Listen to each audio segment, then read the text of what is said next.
I didn't manifest Hawaii. I decided to become the woman who lived there, and everything shifted after that. I'm someone who used to overthink everything, play it safe, and hide inside corporate America until I didn't. I'm Angie, the Inner Glow Coach, and I help women stop playing small, rewire the beliefs keeping them stuck, and step into their next level. Welcome back to the Identity Upgrade Series, How to Step into Your Next Level. This is video 2. And stay until the end because I have another action step that will immediately begin to uplevel your life. The first time I truly decided to uplevel my life in a major way was early 2018 when I decided to move to Hawaii and become a writer. I had no idea what being a writer meant.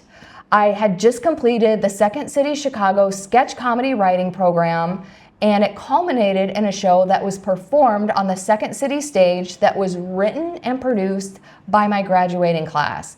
And if you don't know what the Second City is, it's this highly prestigious comedy school. Most of the people who have been on Saturday Night Live have graduated from the Second City Chicago. And so this was a big deal and a huge honor. My classmates and I were even in the show because the finale scene was a sketch that I had written, and it ended in a flash mob marriage proposal. And we only had 6 actors, so our director thought it would be fun for the writers to be in the flash mob, and it was. And since it was my script, he even let me choreograph the dance, which was to Bruno Mars' Marry You. So it was so fun, but even better, I was a prolific writer as a child and even through high school. But in college, I studied finance, and then I got a job in corporate America. So any creativity that I did have was completely stifled. So being in the sketch comedy writing program in my late 30s totally rekindled the inner writer inside of me. And it lit me up so hard that I was determined to do something with my newfound love for writing. But I had no idea what that was. And I also wanted to move to Hawaii because that all started when I was a little girl because I had a Hawaii Barbie and she had hair down to her butt, which I found so fascinating. And as an adult, I had a friend who lived on Oahu for about 5 years, and I would visit her every single year, which further fueled my obsession. But in my mind, it was always one day that I would move to Hawaii, or when the timing was right, or when I retired. But after my dad passed away in 2017, I started thinking a lot about my own mortality, and he was only 63 years old when he passed. So that really made me realize that life is too short to not do what you want to do, and the timing is never right, and we aren't guaranteed the future. But the biggest problem was I didn't have the financial means to move to Hawaii and maintain the same lifestyle that I did in Chicago. So being a finance nerd, I ran the numbers in an Excel spreadsheet, and to be able to afford a comparable condo in Hawaii, I needed $100,000 more than I had. And I wanted to move, but I didn't want to sacrifice my lifestyle that I had worked so hard for. So in my mind, downgrading wasn't even an option. So I became laser focused on how I could come up with $100,000. And I didn't have a step-by-step plan, and I definitely didn't even think it was possible to pull off in less than a year. In my mind, this was like a 5-year plan. But it didn't matter because I had a decision and an intense desire to play at a higher level of life because I knew the way I had been living was very mediocre and I wanted more. So the moment I moved from this wishy-washy, someday I'll move to Hawaii, to a very clear, I'm doing this no matter how difficult or scary, everything shifted and the path appeared. So this is what happened. I made the decision that I wanted to move to Hawaii and be a writer. but I had no idea where to start, and I was paralyzed by fear to take any action. So again, this is when I lived in Chicago, so I Googled motivational seminars. So I ended up going to this totally lame motivational seminar, which I write about it in my book, Running in Slippers, so I won't go into it here. But the good thing about that motivational seminar is that I learned about this other motivational seminar that was taking place in a few months in Denver that had Gary Vee and Tony Robbins. So the very next day, because again, I was so eager to up-level my life and I didn't know how I was gonna pull off being a writer and moving to Hawaii, but I was just desperate for something. And I knew who Gary Vee was. I definitely knew who Tony Robbins was. So I was like, this is the place I need to be if I want to get some motivation to up level. So the way this conference worked was there were just the general tickets that were like, I think they were like $30. And then there was an upgraded option where you could have lunch with Gary Vee and have this special session with Gary Vee. I think that was like $500. And then the top tier ticket was you get first or second row seating, and you get to go to this, they called it a meet and greet with Tony Robbins, and I'll get to that in a minute. But that level was $2,000. And so this was at a time my self-worth was still pretty low. So I didn't even believe that I deserved to be there. So I was like, I'm gonna play small and just do the lunch option with Gary Vee, which still felt like a huge step out of my comfort zone. Well, and I'll get back to that seminar in a minute, but I was like also thinking about, okay, if I move to Hawaii, what am I gonna do about my job? Well, I was working from home most of the time anyway. Even though there was an office in Chicago, a lot of the people on my team worked remotely. So especially when the weather was cold or undesirable, which it is a lot in Chicago, I would just work from home. So I was working from home most of the time anyway. So I was talking to a friend about how I wanted to move to Hawaii, and I'm not sure how I can pull it off with my job. And I was like, I have this idea. I think I'm just gonna go to like Florida or something for a month to like try it out. And then that's how I can pitch it to my manager and ask him if I can work remote in Hawaii. Because also keep in mind, this was 2018, so this was before remote work was the trendy thing to do. So even though I was working remotely from home in Chicago, for me to ask him if I could work remote in Hawaii, that was like the equivalent of asking, can I work from outer space? Because it just felt so outlandish and ridiculous. So I felt like I needed some kind of plan to pitch this to him.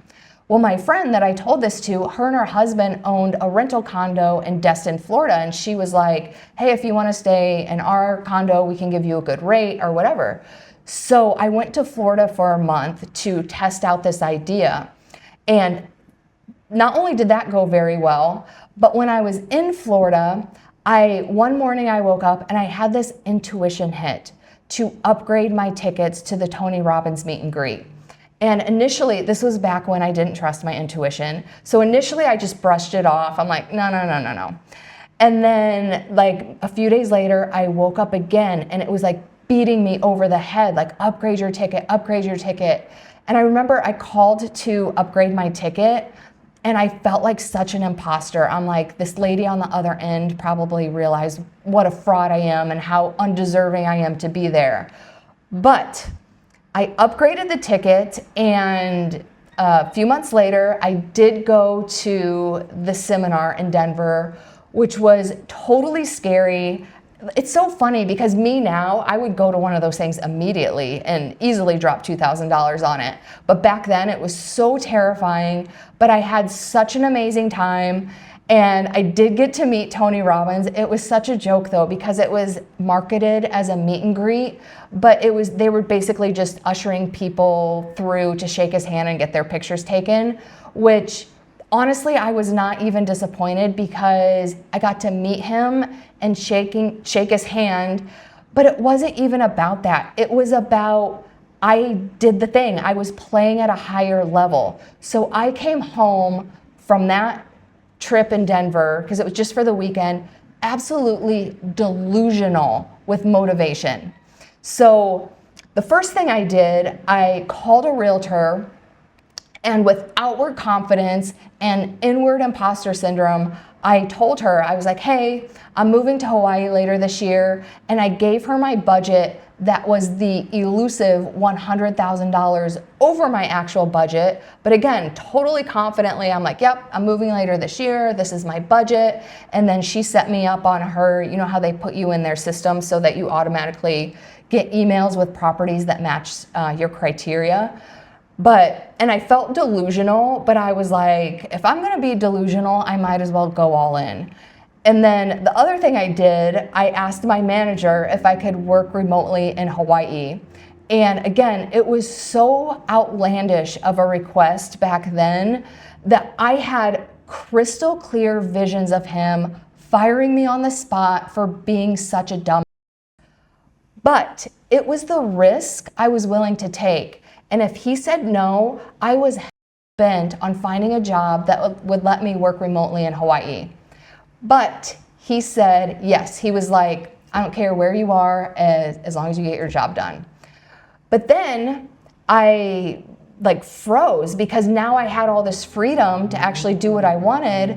But then I was like, I still didn't have the money.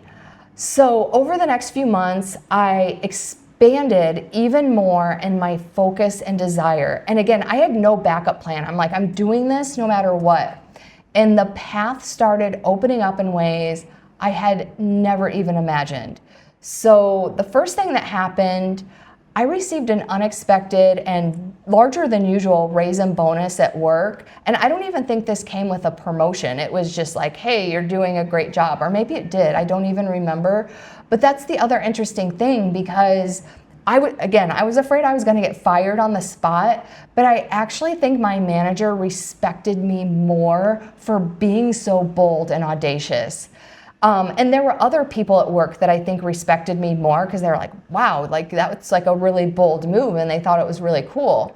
But on the other hand, there were some people who were jealous, so I'm not going to get into that. But my point is, like, when you make the bold, courageous move, people will notice and respect you for that. And then I called a realtor in Chicago and discovered that despite only owning my condo for about 4 years, it had increased in value by over $30,000. And then I also received like some smaller unexpected income. So even though the increase of value in my condo wasn't realized, I was still counting it toward that $100,000, and I was at about, I think it was over $50,000. I think all of those things that I just mentioned got me to like $60,000 of the 100K. And then just to go back for a second, when my dad passed away in 2017, he didn't have a will, and he also didn't have much money to his name. And he had a house, but it had a loan on it. And after the sale, the proceeds were to be used to pay off a $40,000 credit card debt, because I think the exact proceeds of the sale were about $40,000. And then all of that went to the credit card or like the realtor. Like basically there was no money left after the house was sold. So during the entire probate process, I never thought I would even receive a penny. But after I sold his home, my estate attorney went to pay off the credit card, and for whatever reason, Chase Bank changed their mind, and they were like, no, you don't owe this to us anymore, and they waived the debt. So I received $40,000 from his estate, and that was the last windfall that brought me to $100,000. So in only 6 months, I came up with the exact amount that I needed to move to Hawaii. None of this was luck. It happened because I stopped being available for the version of me that played small. I was consistently stepping into that version of me and changed how I showed up, and the world responded accordingly. But this is when shit got real, because a huge part of me wanted to chicken out because I had proven I could do it, but I felt too scared to pull the trigger and actually move to Hawaii. But again, I just had this intense desire to play my life at a higher level. And it was like a video game because I knew to make it to the next level, I had to complete the final challenge to make it there. And it was terrifying. There was a lot of uncertainty, and to this day, I deal with it a lot better, but I still hate uncertainty. There was a lot of second guessing because back then I didn't trust myself as much, and I definitely wasn't listening to my intuition as much. But I could feel it in my soul that I was making the right decision. So anytime that I felt anxiety or fear, I would recalibrate by focusing on the truth, which was that feeling in my soul. And I didn't know what it meant. All I knew was that it was my intuition, and I was trusting the feeling completely. And I will never forget when I landed in Hawaii after my one-way flight. I felt the trade winds through the open air walkway of the airport, and I was looking at the mountains in the sunny 75-degree weather in November, and I thought, what was I so afraid of? This is amazing. And people who didn't know me back then see me as the confident, courageous, and adventurous person I am now, but trust me, that is not who I was in 2018. At that time, moving 4,000 miles away from Chicago to Hawaii by myself was the most courageous, badass thing I had ever done. And it set the tone for the rest of my life. Because once you prove to yourself that you can do the thing, no matter how difficult, scary, or uncomfortable, you become unstoppable. Because life responds to your identity. When you decide who you are and what you want and leave no room for any other option, the energy shifts immediately and you become a magnet for opportunities. You don't get to the next level until you're willing to become the woman who can hold it. And the lifestyle upgrade is more than just external, it's internal. Because when you stop being available for anything less than your heart's desires, you become decisive. You don't explain yourself. You trust yourself to navigate the uncertainty. You move before you feel ready. You feel safe in your body because you're no longer betraying yourself. So if this hits your soul, you are only one decision away. And ask yourself this question: who are you no longer available to be? So for today's action step, I want you to make one bold move that the next level version of you would make. Even if it feels delusional, make the call, ask for the thing, apply for the job, raise your standard. Do not wait for evidence. Decide, because you're not manifesting a life. You're becoming the woman who lives it. And for extra credit, notice how this feels in your body, because a huge part of this is nervous system expansion. And I'm going to talk about that more in later videos. So if you think that was wild, another time I had to uplevel, I quit my job in corporate America, and surfing in Indonesia was the catalyst. So I will see you in the next video.